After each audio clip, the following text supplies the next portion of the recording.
안녕하세요.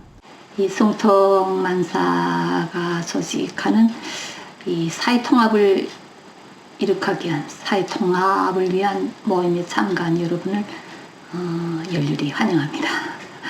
이 코로나가 아니면 직접 여러분들하고 대면해서 서로 교감하면서 우리가 이야기를 나눠야 또 재미있겠는데 유감스럽지만 이렇게 동영상으로 여러분들을 만나 뵙게 됐네요. 그래, 아무쪼록 이번 저희 강의가 여러분들이 하고자 하는 사업에 조금이라도 도움이 되었으면 좋겠습니다.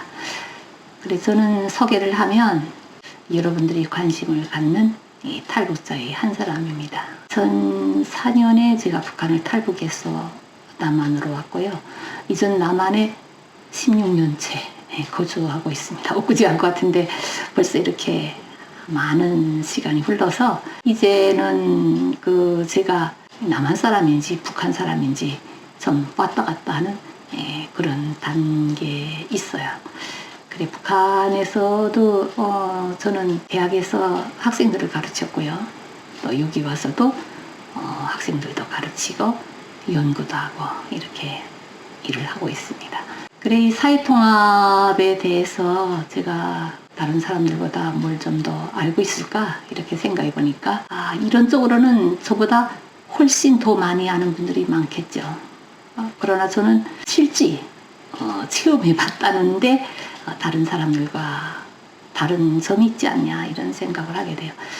한데 또 지금은 말하자면 교통이 자유로운 세상이었고 그 다음에 나라들 사이에 자유롭게 오갈 수 있는 세상이어서 누구나 다 다른 나라 사람들, 다른 민족 사람들과 서로 겪어본 경험을 가지고 있을 거예요. 그리고 여기에 참가하신 여러분들도 다 그런 경험을 체험한 분들이라고 생각합니다. 제가 알기로서는 여기에는 외국인도 있고 남한 학생도 있고 또 북한에서는 탈북 학생들도 있는 걸로 알고 있어요. 그러니까 벌써 여러분들이 이렇게 합쳐 있다는 이 자체가 지금 사회통합 과정이나 사회적으로 부딪히는 과정이겠죠. 집단별로 누구나 다 겪는 문제이면서 해결하기 어려운 문제, 이게 사회통합 문제가 아닐까 이런 생각을 합니다. 그래서 사람이 한 집단에서 다른 집단으로 넘어간다는 게 사람에 따라 차이는 있겠지만 쉬운 일이 아니에요. 그래서 저는 북한에서 남한으로 왔는데 북한에서는 이 사회통합 문제라는 건 한 번도 생각해 본 적이 없어요. 왜냐하면 북한은 너무나도 균질된 사회니까. 그리고 차이가 있다고 해도 별로 그거를 염두에 두지 않는 사회거든요. 그래서 북한은 온 사회가 하나의 대가정, 또 정치 사상적 통일, 일심단결 이런 말을 많이 쓰고 애초에 그 차이가 있다는 데 대해서 아예 무시하고 넘어가요. 그래서 저는 거기 있을 때 기본 집단에 속한 사람이니까 한 번도 그런 거에 대해서 생각을 안 해봤죠. 그러나 지금 생각해 보니까 북한에도 타집단이 있거든요. 그래, 가장 큰 타집단은 제일교포, 중국에서 들어온 사람들, 이 남쪽에서 들어간 사람들, 이런 집단들이 있어요. 그런데 그런 집단을 애초에 무시하고 그런 집단이 존재 자체를 이해하려고 하지 않기 때문에 또 그런 집단에 대해서 주장하게 되면 종판이 뭐니 이렇게 찍히기 때문에 북한은 단일화된 사회, 다른 나라에 비해 보면 거의 단일화된 사회고, 그러다 나니까 어떤 사회 통합이 문제가 있다고 수면에 떠올리지 않는 거예요. 그러니까 기본 집단에 속해 있는 사람들은 그런 데 대해서 전혀 생각을 안 하죠. 근데 그러한 문제가 제기된다는 거를 제가 남쪽에 와서 처음으로 느끼게 됐어요.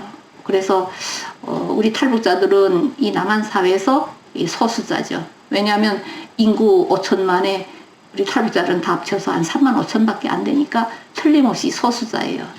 거기다가 이 북한과 남한은 아예 이질적인 집단이죠. 이질적인 집단이다 보니까 그 사람들이 보게 되면 딱 표가 나요. 그래서 넌 탈북자, 그래서 탈북자의 어떤 특성, 뭐 이런 게 사회적으로 형성이 돼 있는 건데, 저는, 상당 기간 동안은 이 탈북자에 대해서 어떤 차별, 뭐 규정, 이런 게 있는 게 이 남한 사람들 탓이라고만 많이 생각해 왔어요. 근데, 제가 원리를 공부하는 사람이니까, 뭐 사회학에도 관심이 많고, 그러다 보니까, 어느 날인가, 문득 제가 알게 됐어요. 이 차별을 두는 게 이 남한 사람만이 아닌 나 자신의 것인 것도 있다. 나 자신의 생각일 수도 있다. 이런 생각을 했어요. 그리고 지난 기간 곰곰이 생각해 봤거든요. 근데 제가 남한에 딱 들어오니까 이 남한 사회라는 건 너무나도 낯선 사회잖아요. 그리고 북한에서는 오히려 남한보다 더 남쪽에 대해서 많이 가르쳐줌에도 불구하고 북한 사람들은 남한에 대해서 너무나 몰라요. 그리고 지금은 또 좀 많이 알려졌어요. 왜냐하면 이 디지털 수단이 발전하면서 북한 사람들도 남한 드라마도 보고 이 남한 소식도 듣고 그러다 나니까 이 남한에 대해서 우리 때보다는 그렇게 문외한이 아니겠지만, 우리 때는 진짜 이 남한에 대해서 하나도 몰랐거든요. 그런데 딱 남한에 들어오니까 이 남한이 너무 내가 생각하지 않았던 그런 세상인 거예요. 그러니까 이 남한 사람들하고 만나면요, 저도 모르게 제 자체가 어떤 장벽을 쳐요. 그래서 남한 사람, 남한 사회, 그래서 바짝 긴장하게 되죠. 그리고 지금도 생각나는 게, 제가 와서 처음으로 우리 교회 사람들하고 같이 갔댔나? 저기 어디 뷔페 식당에 갔어요. 근데 저는 그때까지만 해도, 지금은 있다고 하는데 북한에 뷔페 식당이라는 게 없었거든요. 그러니까 뷔페 식당에 제가 처음 가보는 거예요.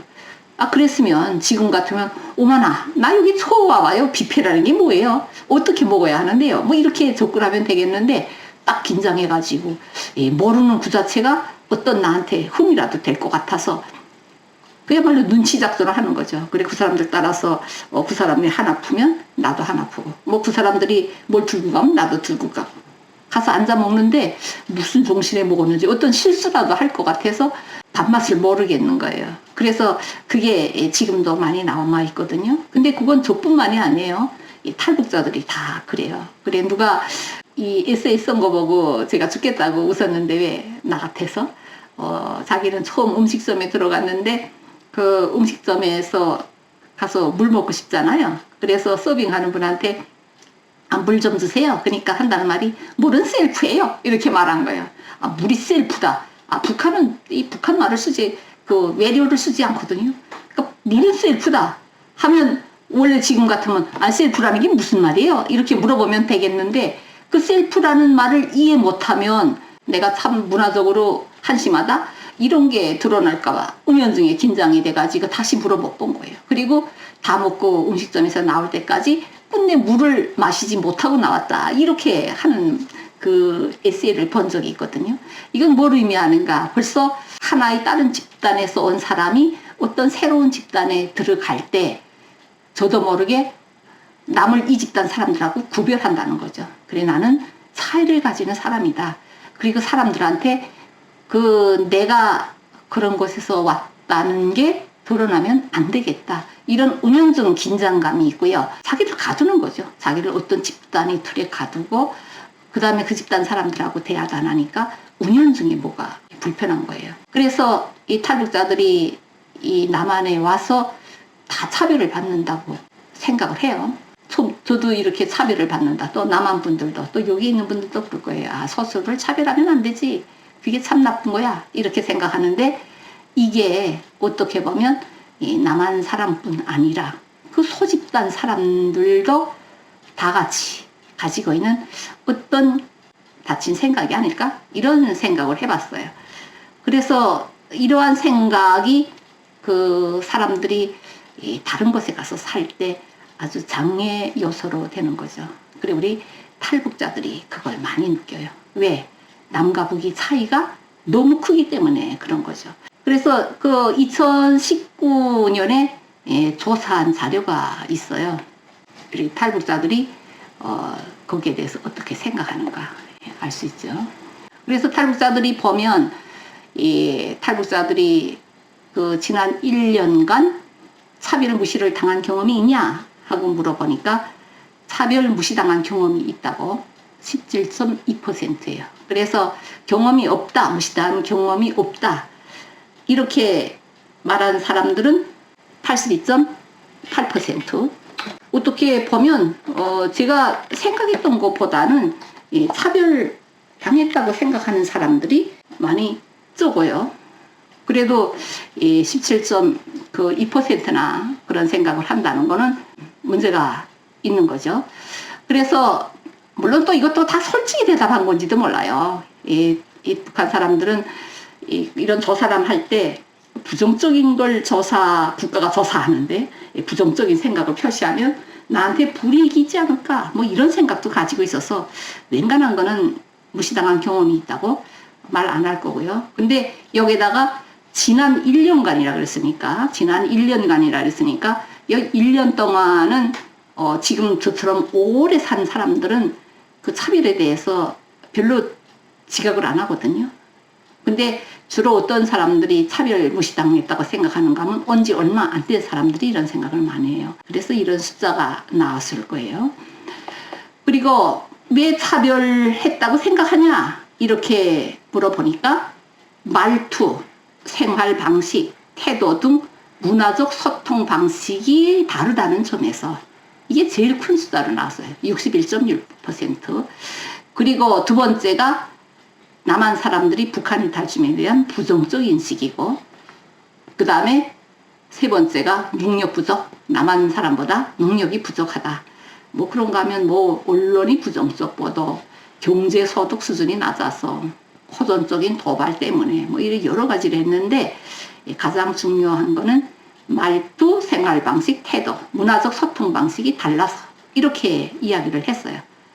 이건 뭘 의미하는가 하면 북한과 남한이 그만큼 문화적 차별성이 큰데 그걸 북한 사람들이 말하자면 어떤 약점으로 생각한다는 걸 의미하죠. 그래서 만약에 남한이 북한이 남한보다 훨씬 발전했다 이렇게 생각하게 되면 자기 말투나 자기의 생활 방식, 이 문화적 소통 방식에서 이렇게 위축되는 게 없을 거예요.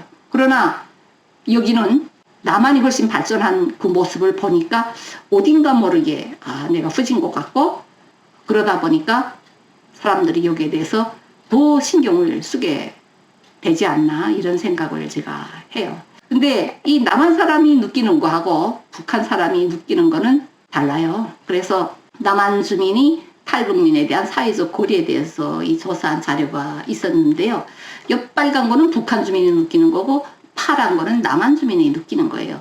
실제 남한 주민이 생각하는 것보다 탈북자가 생각하는 거리가 훨씬 더 멀어요. 그러니까 이 탈북자는 남한 사람이 나를 싫어할 것이다 생각하는 수치예요. 그리고 실제 여기는 남한 사람이 싫어한다는 수치예요. 근데 누구나 다 솔직하게 말 안 하는 건 남한 사람이나 북한 사람이나 비슷하거든요.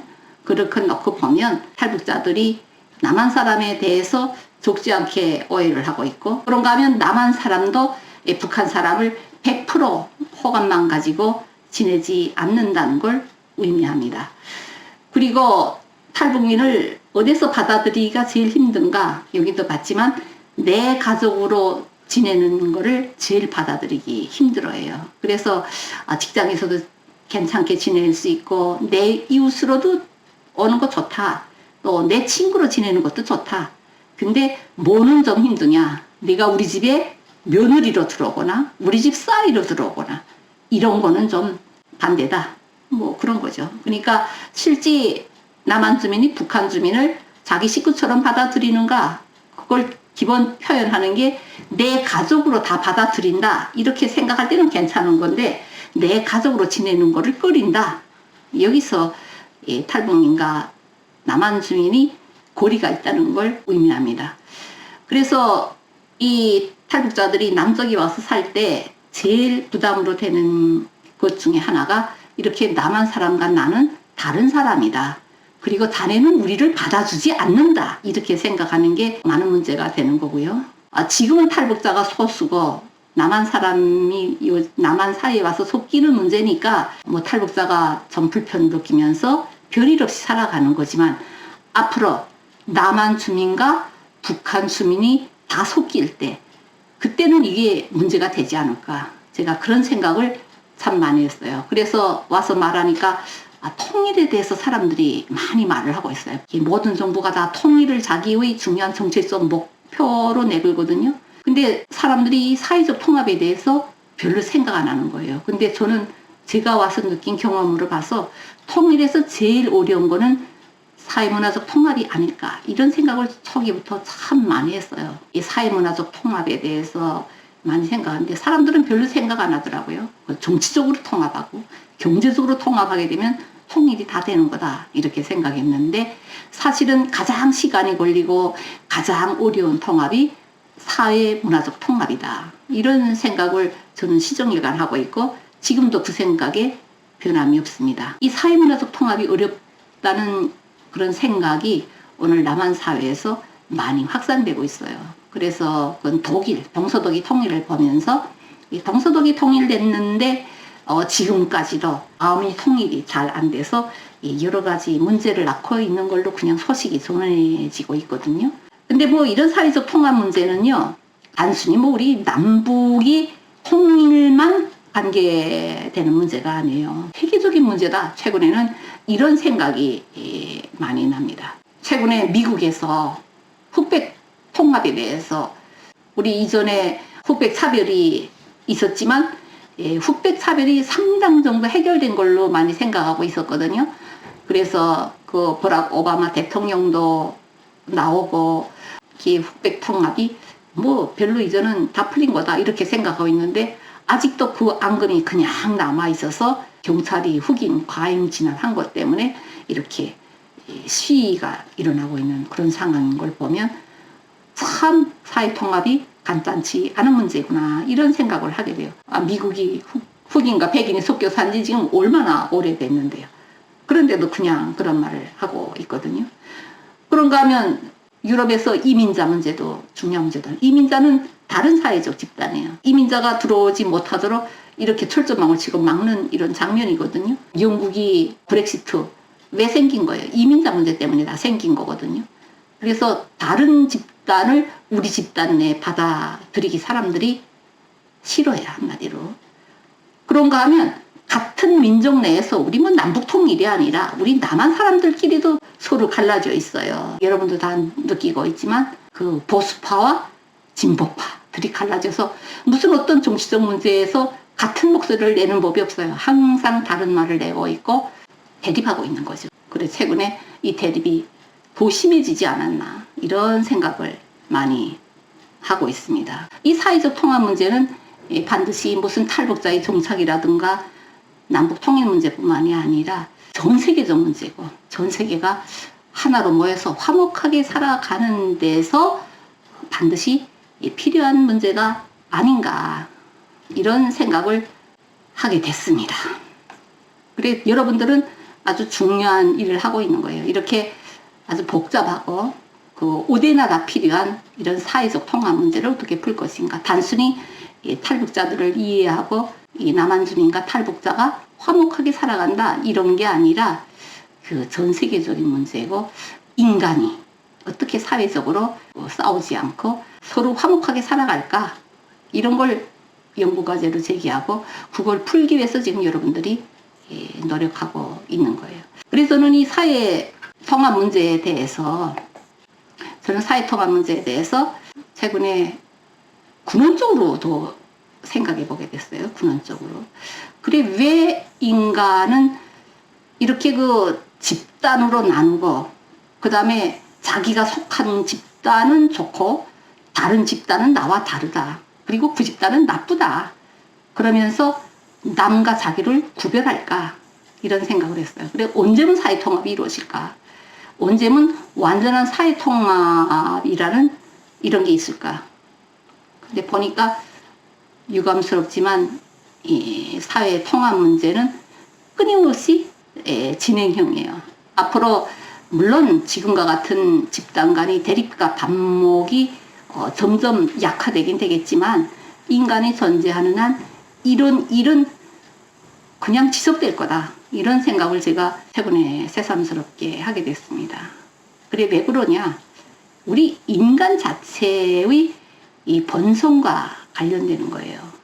그래서 여러분들 자기한테 인간에 대해서 한번 고민을 해봤을 거예요.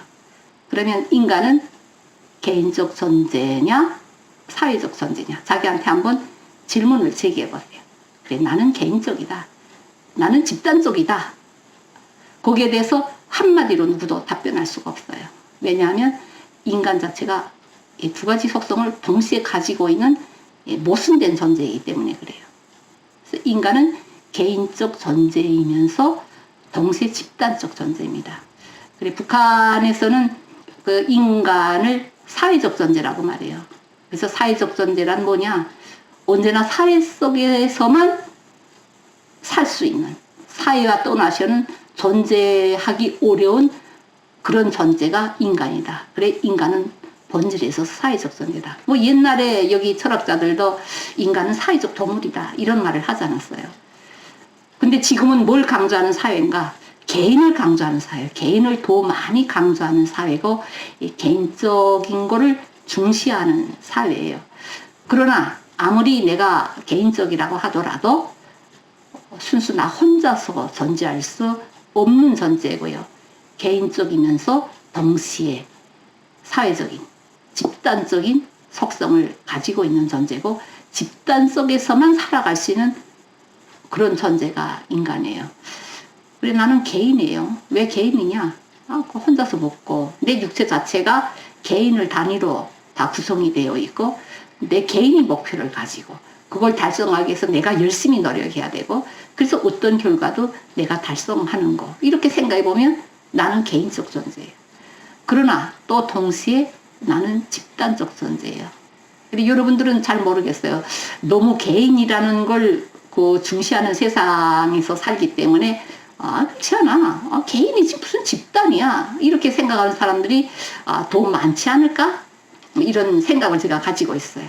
그러나 그렇게 생각하는 사람들도 따져놓고 보면 틀림없이 이 집단적 존재인데요. 대비라는 실험 하나 있어요. 이 인간이 개인적 존재냐, 집단적 존재냐, 이걸 어떤 방법으로 실험을 했는가 하면, 사람들을 다 이렇게 모아서 두 개 집단으로 가르는 그런 심리적 실험을 했어요. 물론 거기 참가하는 사람들은 다 서로 모르게, 이 실험의 내용에 대해서 모르게 한 거죠. 근데 무작위로 사람들을 둘로 갈랐어요. 그러니까 둘로 가르기 전에 자기에 대해서 어떤 심리적 평가를 하도록 했어요. 나는 매우 무슨 똑똑한 사람이다. 나는 참 행복한 사람이다. 나는 뭐 어떻다 하면서 자기에 대한 어떤 그 자긍심 같은 걸 쭉 조사를 했어요. 그리고 무작위로 두 개 집단으로 나눴거든요. 그런 다음에 또 자기에 대해서 평가하도록 했어요. 그럴 때는 무작위로 집단을 나눴을 때는 사람들이 처음에 집단이 하나로 모였을 때와 갈라졌을 때 그 평가가 크게 달라지지 않았다고 해요. 그런데 두 번째는 다시 어떻게 했냐? 집단을 나누되 특정한 사람들만 인위적으로 그 집단에서 배제시켰어요. 소수를. 그런 다음에 다시 자기에 대해서 평가를 하도록 했어요. 그러니까 이 기본 집단에 소속된 사람들은 자기에 대한 평가가 어떻게 되냐? 오히려 처음보다 더 올라갔어요. 이렇게 자기에 대한 평가가 거의 한 5.7로 올라갔죠. 이렇게 계산하면 한 5.7점 될 것 같아요. 5.7로 올라갔는데, 거기서 소외된 사람들은 본래 5.5던 점수가 어떻게 나눠졌냐? 오히려 4.8로, 4.8이죠. 4.8로 떨어진 거예요. 그러니까 내가 그 집단에 소속되지 못했다는 그 하나의 단순한 이유로 사람들이 자긍심이 떨어진 거예요.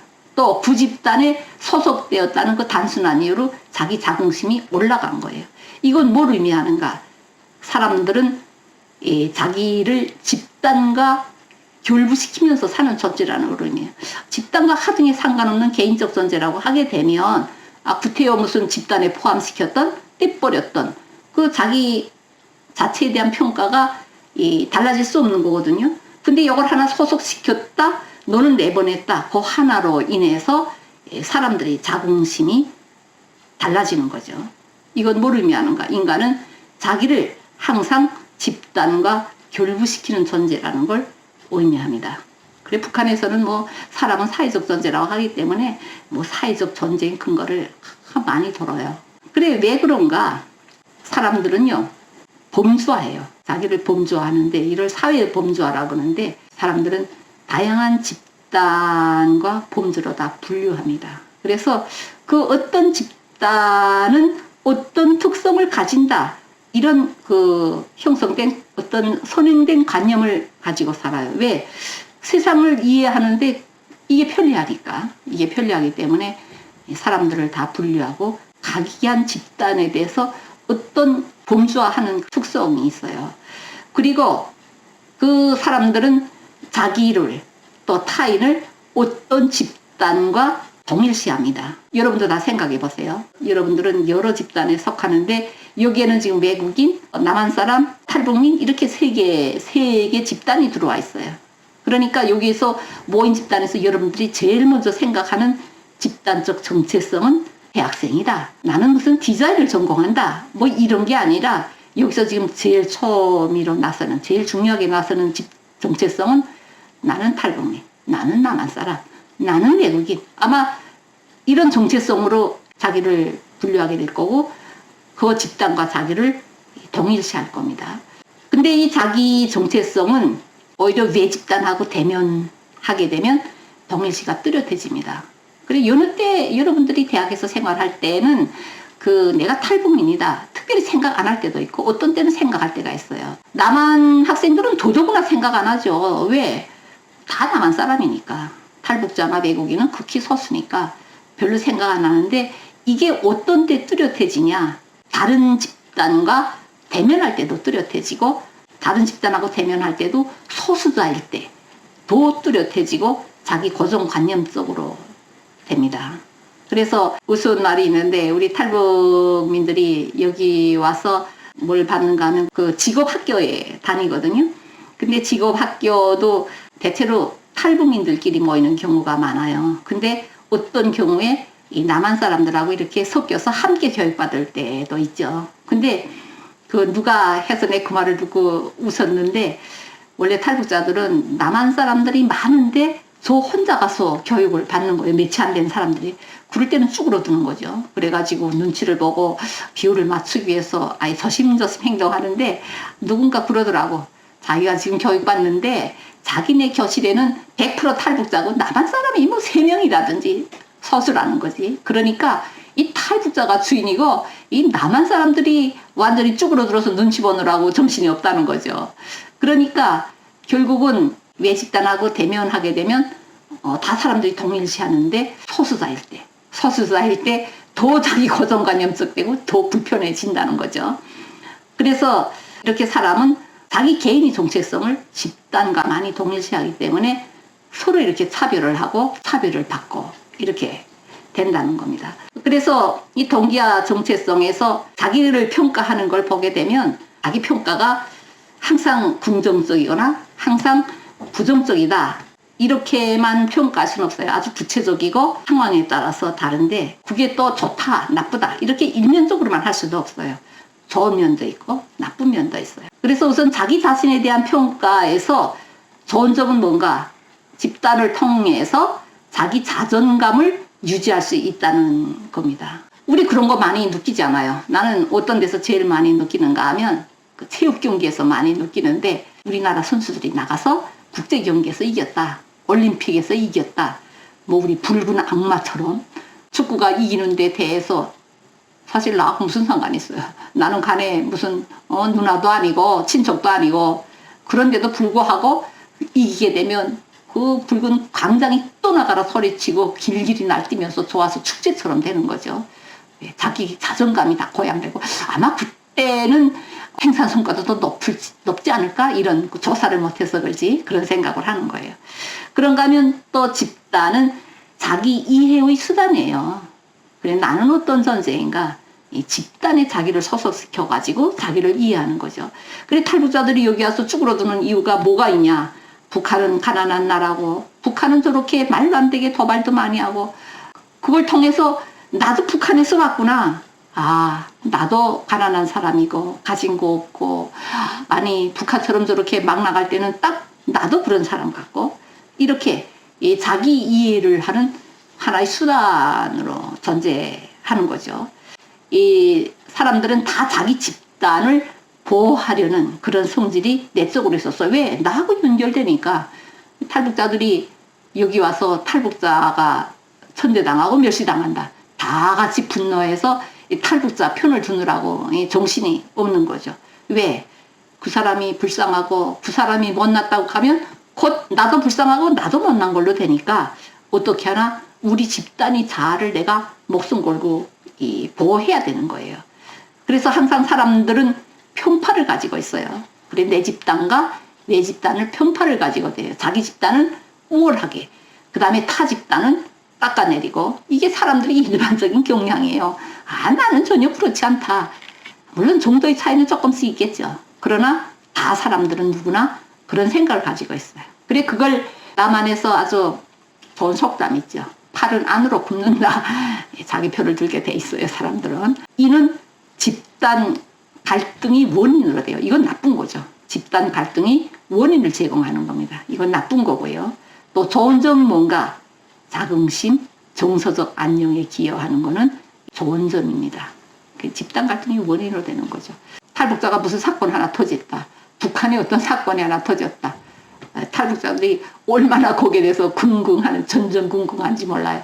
지나가니지만 그 연평도 폭격했을 때 직장에서 쫓겨난 사람도 있었어요. 그러니까 연평도 폭격했다, 아, 나하고 무슨 상관이 있어요? 북한에서 누가 쏜 건데.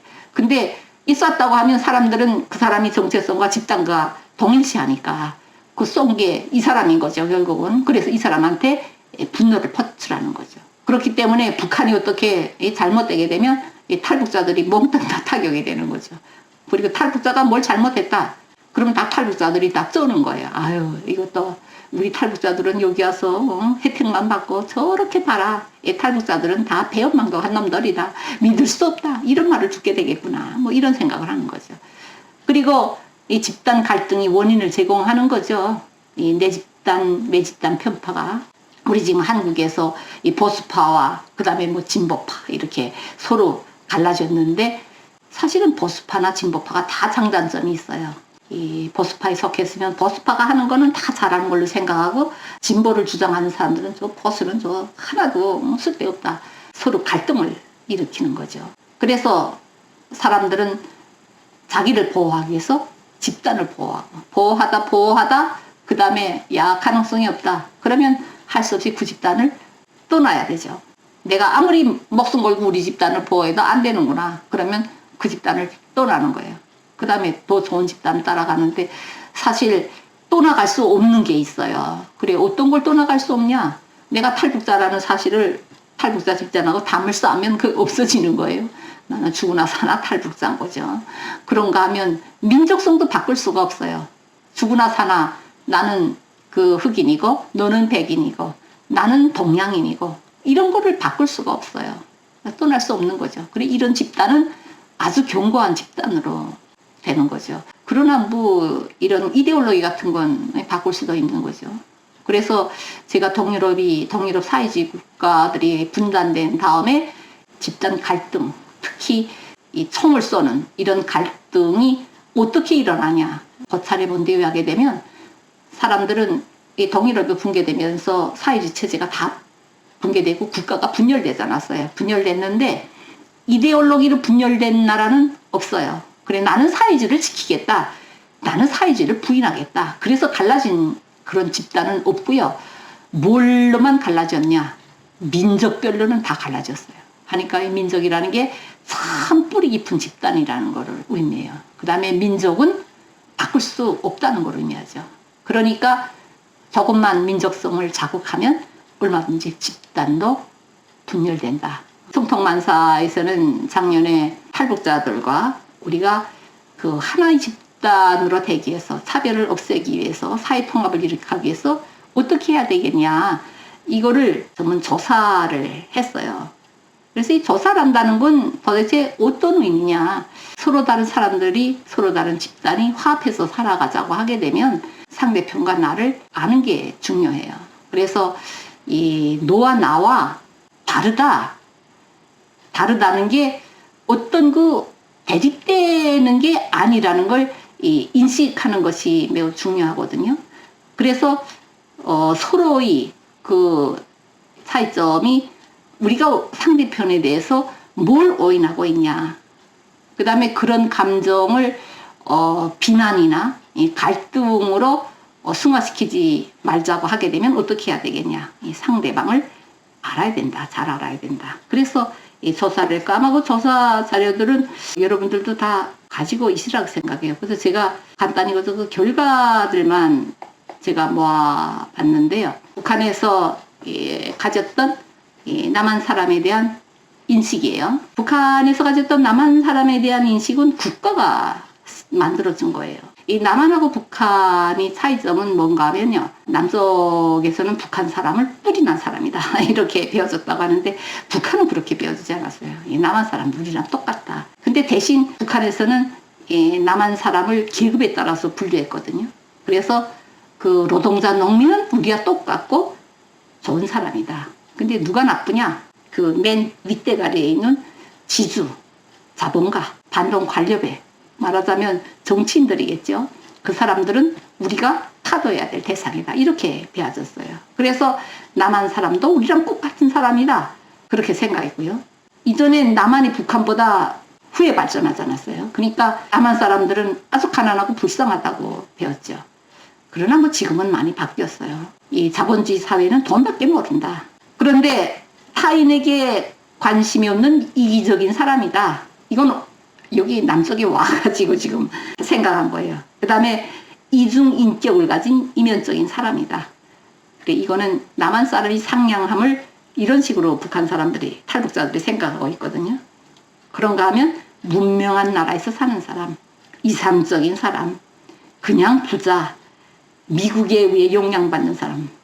말은 이렇게 아름답게 했지만 남한 사람들은 다 숙미사회주의가 꼴뚜한 사람들이라고 생각하는 거죠. 그런가 하면 북한에서 남한 사람에 대해서 생각 안 했다. 이것도 사실 진리예요. 이렇게 생각했고요.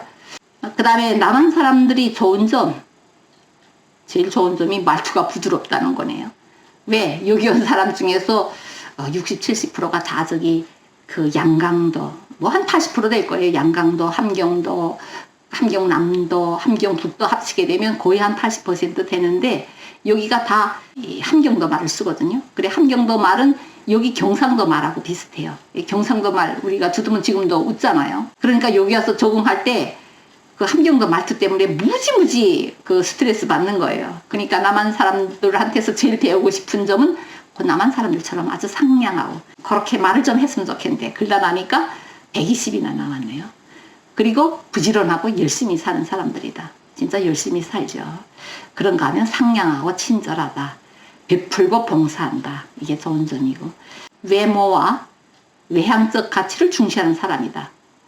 이거는 남한에 와서 지금 알게 된 거예요. 물론 알게 된 건데 이거는 좋은 점이라고 해야 될지 나쁜 점이라고 해야 될지. 이 북한에서는 외모와 외향적 가치보다는 사람이 내면이 더 중요하다. 뭐 이렇게 많이 말했는데 지금 북한도 서서히 바뀌고 있다고 해요. 그리고 무게가 있고 점잖은 사람이다. 이건 북한에서 좋아하는 사람들이거든요. 7%. 뭐 이렇게 나왔어요. 나쁜 점은 뭔가? 다들 바쁘게 살아서 남한테 관심이 없다. 당연히 관심이 없죠. 나도 여기서 살다 나니까 점점 남에 대해서 관심이 없어져요. 왜? 내 앞에 것도 다 못 처리하겠는데 언제 남에 대해서 생각해 볼 수가 있어요. 그런가 하면 개인 중심적이고 이기적이다. 북한은 항상 개인보다 집단이 우선이다 이렇게 말했기 때문에 자기의 목만 챙기는 거 보면 엄마 저렇게 해도 돼? 뭐 이렇게 생각하는 거죠. 그래서 그걸 나쁜 점이라고 생각해요. 이제 앞에도 말했지만 돈을 중시하고 겉모습으로 사람을 평가한다. 이거 나쁘다. 그 다음에 탈북민의 무관심하고 무시한다. 남한 사람들은 받아들이기 힘든 말일 거예요. 당연하지. 아마 이렇게 생각하지 않을까 생각합니다. 그리고 남한 사람한테 차별을 받을 때, 상처받을 때, 차별 대우할 때 상처를 받죠. 이 차별 대우가 어디서 사람들이 제일 많이 느꼈다 그런가 하면 인테리들, 대학생들은 오히려 차별 대우를 노골적으로 하지 않아요. 그리고 또 애초에 뭐 너네 우리하고 경쟁 대상자인데 이렇게 생각할 때는 상대방을 차별하지 않죠. 근데 어떤 데서 제일 하는가 하면 밑바닥 노동자들이 이런 걸 많이 받아요. 근데 이것도 선입견도 적지 않게 작용합니다. 대표적인 예가 뭔가 하면 직장에 들어가게 되면 배워주지 않잖아요. 그러면 그 다음에 일하는 정도에 따라서 로임이 다른데 특히 탈북자라면 돈 조금 줘도 된다는 생각을 가지고 있거든요. 그래서 돈 조금 줘요. 같은 일 시키고도. 물론 탈북자가 능력이 약할 수도 있고 뭐 여러 가지 이유도 있지만 지원은 똑같은 일을 해도 지원은 더 잘해도 돈 조금 줄 때 있어요. 이건 탈북자만 그러는 게 아니에요. 외국인 노동자들 노골적으로 사장님들이 천대하고 돈을 깎아줍니다. 그럴 때 상처받는 거죠. 그 다음에 훈계하려고 할 때 아주 사람들이 기분 나빠요. 내가 뭐 못하라는 줄 알아? 그래, 훈계하려고 하면 좋아 안 합니다. 그리고 무시하고 이등국민 취급하면 싫어하죠. 왜? 아니, 나도 너랑 똑같은 우리 민족이야. 뭐 이런 교육을 하도 받았기 때문에 나는 너네와 비록 다른 땅에서 와서 할 뿐이지 나도 똑같은 대한민국 국민이다. 이런 거 진짜 싫어해요. 그리고 탈북민이 얻은 상처에 대해서 생각 없이 이야기할 때 기분 나쁘죠. 같이 상처받은 사람은 말해도 괜찮은데 행복한 사람이 남의 고생에 대해서 아무 생각 없이 이야기할 때 기분 나빠요. 그리고 자존심을 건드리는 말을 할 때 기분이 나쁘다고 나왔습니다. 그런데 북한에 있을 때와 현재를 비교해 보면 남한 사람에 대한 인식이 어떻게 변했나요? 거의 다 좋아졌다고 나왔어요. 그래서 와서 살아보니까 남한 사람에 대한 인식이 43%에 34% 합치게 되면 거의 몇 프로예요? 77% 아주 다 좋아졌어요. 그러나 동일하거나 지원 나빠진 사람도 있습니다. 그리고 주변에 신뢰할 수 있는 남한 출신 친구가 있나요? 여럿 있음, 소수 있음, 8%는 없다 그랬어요. 그만큼 마음 열고 다가가기가 힘들다는 거죠. 그래서 남한 친구를 사귀는데 제일 중요하게 보는 점이 뭐냐, 내가 만약에 고른다면 성격과 인품을 제일 첫 번째로 본대요. 그 다음에 문화를 보고 인맥, 사회 적응 때문에 동네 지역이어서 학력을 본다, 경제력을 본다, 뭐 여러 가지가 나왔어요. 그리고 내가 가장 오래 교류한 남한 사람은 나에 대해 어떻게 생각할까요? 이렇게 물어보니까 나를 긍정적으로 생각할 것이다. 이런 사람이 거의 80%죠. 그 다음에 보통 부정적 이렇게 나왔습니다. 그래, 남한 사람과 다른 북한 사람의 특징이에요. 이건 탈북자의 특성이 아니라 북한 사람이 특성. 거기 뭐 탈북자의 특성도 있겠죠. 그래서 북한은 직설적으로 말하는 문화여서 애들로 말하면 오해를 살 수 있다. 여러분도 말을 많이 들었겠지만 애들로 말하면 안 되고 직팍 말해야 돼요. 그래서 우리 한번 밥 같이 먹읍시다. 뭐 이런 게 오해를 살 수 있는 말이죠. 딱 밥 먹을 사람만 그렇게 말해야 돼요. 그리고 행동과 말투가 과격하다. 그 다음에 칭찬이나 감사를 겉으로 드러내고 표현하는 것이 참 어색해요. 침바른 소리 한다 이렇게 생각하죠. 그리고 잘 다투지만 뒤끝이 없다. 탈북자들이 자기에 대해서 평가한 거예요. 뭐 뒤끝이 없겠어요. 똑같이 잘 다투지만 많이 다툰다는 소리죠. 그리고 순진하고 정이 많다. 순진한 건 사실입니다. 근데 오면 변해요.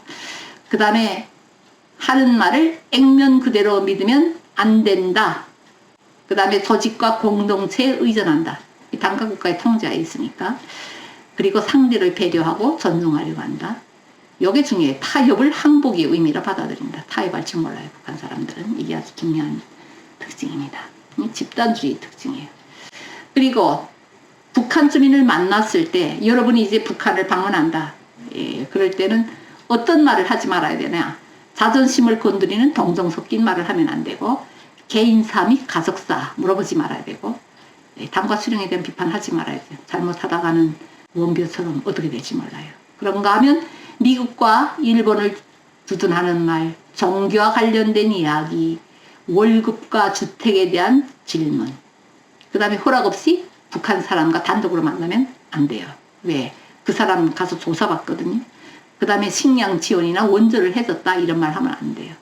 그 다음에 직업에 대한 질문도 피해야 돼요. 왜? 솔직하게 직업에 대해서 말하지 않을 거니까.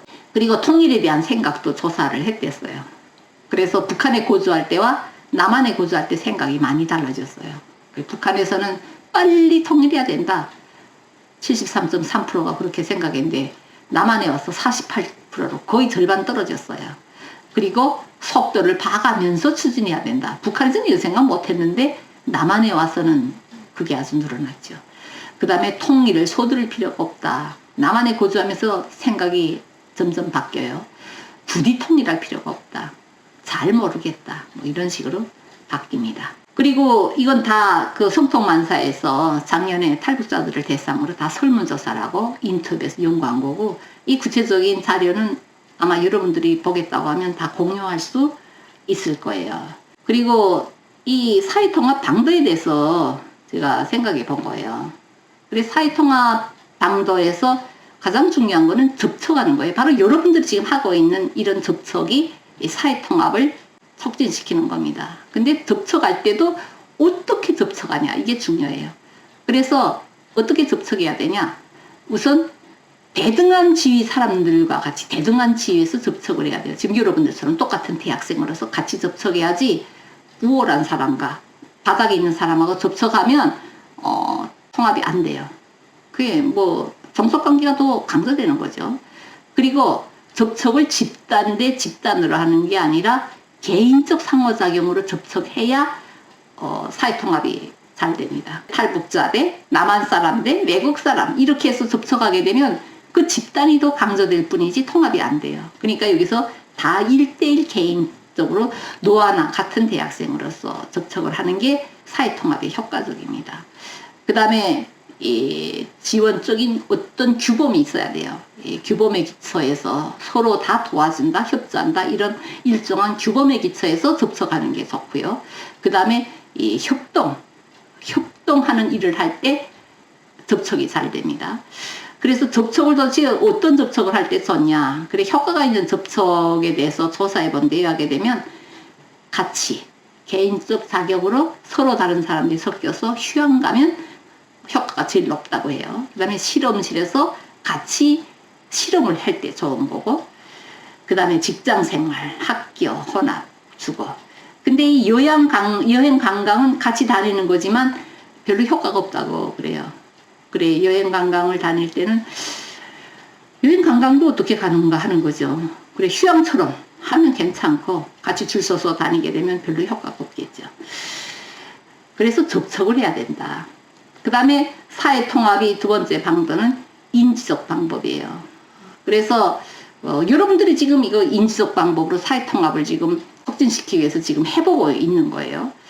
그래서 이 사람들이 어떻게 해야 되냐, 이 연습을 해야 되는데 이 탈범주화를 해야 돼요. 그래서 사람을 항상 어떤 집단과 결부시켜서 평가하는 이런 습관을 버리고 각자를 항상 개인으로 보는 그런 습관을 붙여야 되고요. 그 다음에 그게 잘 안 되면 대범주화를 하는 게 필요합니다. 그래서 여러분들도 지금 그 범주화하게 되면 아까도 말했지만 탈북자, 남한 학생, 외국 사람, 뭐 외국 학생 뭐 이런 식으로 하는 게 아니라 지금 성통만사에서 같이 사회 통합을 탐구해가는 사람들, 이런 하나의 집단으로 통합하게 되면 오히려 사회적 통합이 잘 되고 있는 거죠. 그래서 그런 식으로 해볼 수 있고요. 그 다음에 또 중요한 것 하나의 방법은 교차 범주화하는 거예요. 그래서 이 사회적 집단을 다중화하는 게 필요합니다. 그래서 각자가 보게 되면 나는 딱 한 집단에만 소속돼 있는 게 아니에요. 나는 외국 사람이지만 나는 대학생이고, 또 나는 어떤 그 체육을 좋아해서 어떤 체육 동아리에 들어가 있는 체육을 사랑하는 사람, 그 다음에 또 나는 노래를 좋아하는 사람, 뭐 이런 식으로 여러 가지 그 다정다양한 집단에 포함돼서 생활하다가 보면, 그런 집단이 많이 존재하게 되면 사람들을 뭘 하나라고 집단과 결부시켜서 규정하기가 어려워지는 거죠. 이런 걸 교차범주화 한다고 그래요. 그러면 이 집단적인 어떤 성격이 없어지고 사람들을 다 개인으로 차별 없이 대할 수 있게 되는 거예요. 그리고 자기 스스로 고정관념적인 사고를 통제하는 게 필요해요. 나의 시각을 바꾸기 위해서 노력해야 돼요. 그래서 사람들은 무조건 하나의 동물이다 했고, 자는 탈북자니까 그럴 거야. 자는 외국 사람이니까 어떨 거야. 이런 식으로 생각하면 안 된다는 걸 스스로 자각하고 그거를 바꾸기 위해서 개인들이 노력해야 돼요. 그걸 하는 게 바로 교육이죠. 지금 여러분들이 지금 교육을 하고 있는 거예요. 그래서 공부를 해보게 되면 교육에서 조각 맞추기 학습 집단을 만드는데 여러 집단의 학생들로 하나의 학습 집단을 구성하는 거죠. 그래서 지금 여러분들이 지금 팀을 꾸렸는데 그 팀이 여러 집단의 학생들로 구성한 거잖아요. 다 골고루 섞어서. 이거 아주 잘하는 거죠. 그리고 협조를 학습하기. 그래, 그걸 같이 지금 여러분들이 사회 통합에 대해서 연구하면서 서로 이야기를 나누고 서로 지금 협조하는 거잖아요. 이런 과정을 통해서 어떻게 서로 다른 집단에 속한 사람들이 협조를 할 수 있나, 이런 능력을 배워가는 게 사회 통합을 촉진시키기 위해서 아주 중요한 겁니다. 그래서 지금 이 사회 통합 문제가 매우 중요한데, 보게 되면 오늘 우리 사회에서 이렇게 그 집단 간 분열이 강화되는 또 중요한 하나의 이유는 뭐가 있는가 하면, 사람들이 그거를 인위적으로 이용하기 때문에, 부채질하기 때문에 또 강화돼요. 그래서 이 부채질하는 거는 내 개인이 이익을 위해서 부채질하는 거죠. 그래서 이 집단 간 갈등을 제일 이용하기 좋아하는 게 우리가 잘 아는 것처럼 정치하는 사람들이 갈등을 이용하는 걸 좋아하는 거고요. 정치만 있는 게 아니에요. 어떤 내 개인이 이익을 실현하기 위해서 필요한 순간에 갈등을 조장해서 오부지리를 얻자는 사람들이 있어요. 그거는 경제 분야에서도 있을 수 있고 문화 분야에서도 있을 수 있고, 우리는 지금 제일 이용 잘하는 게 정치가들이라 이렇게 말하지만, 물론 정치가들이 제일 많이 이용하지만, 왜? 정치는 집단을 구성해서 해야 되는 거니까. 근데 거기만 있는 게 아니에요. 경제적으로도 내 이익을 위해서 집단 갈등을 부추길 때가 있고요. 이 문화적으로도 뭘 위해서 필요하면 이 집단 갈등을 부추기거나 그런 방법으로 이용하는 거죠. 그래서 사람들이 다 정신을 똑바로 차려야 돼요. 그래서 내가 이 집단 갈등에 휘둘리지 않는가, 휘둘리지 않다고 하면 바로 이렇게 여러분들처럼 이 사회 통합에 대해서 관심을 가지고 연구하는 게 필요하다는 거죠. 근데 우리가 또 이해해야 될 게 뭔가 하면, 이 집단 간 정서에 대해서도 이해해야 돼요. 그래서 이 남한 학생들이 탈북자들을 대하면서 아주 내가 따뜻하게 돌봐준다, 이렇게 자부할 수가 있어요. 그렇지만 그 돌봐준다는 게 동정심으로 되면 안 돼요. 이 동정심은 뭔가 따뜻한 마음에다가 저 사람은 나보다 아주 낫다, 이렇게 생각할 때 동정심인 거죠. 그래, 동정심으로 나타나면서 내가 그래도 돌봐주고 있는데 이렇게 하지 않는가, 이런 걸 생각해요. 나보다 낮은 사람들, 나보다 약하다고 생각하는 사람들에 대해서 동정을 표현하는 거는, 그거는 사회통합 촉진시키는 게 아니라 오히려 반발을 가질 수 있죠. 물론 경멸하는 것보다는 난 거지만, 그래서 이 다른 사람에 대한 나의 감정이 과연 어떤 감정인가, 이것도 각자가 이렇게 되새겨볼 그럴 필요성이 있어요. 오늘 제가 여러분들과 할 말은 이상이고요. 어쨌든 여러분들이 남북 통합에 관심을 가지고 그걸 위해서 여기 같이 모여서 토의하고 어떤 답을 찾아간다는 거에 대해서 참 저는 좋은 일이라고 생각합니다. 그리고 이런 모임이 많고 이런 걸 많이 연구하면 할수록 우리 사회가 더 화목한 사회, 갈등이 없어지는 사회, 이런 사회로 가지 않을까. 그리고 무분별한, 누구에게도 도움이 되지 않는 이 갈등이 결국은 우리 모두를 침해하는 거죠. 우리 모두에게 불이익을 주는 거예요. 그래서 여러분들처럼 거기에 대해서 이해를 하고 갈등을 없애기 위한 이런 사람들이 대열이 늘어나는 거. 그다음 모든 주민들이 의식 변화를 일으키는 거. 이게 우리 사회의 갈등을 해결하기 위한 옳은 길이라고 저는 생각합니다. 그런 의미에서 이 모임에 참가한 여러분들을 다시금 환영하고요. 아무쪼록 이 모임을 통해서 사회 갈등을 없애는 많은 도움이 됐으면 좋겠습니다. 감사합니다.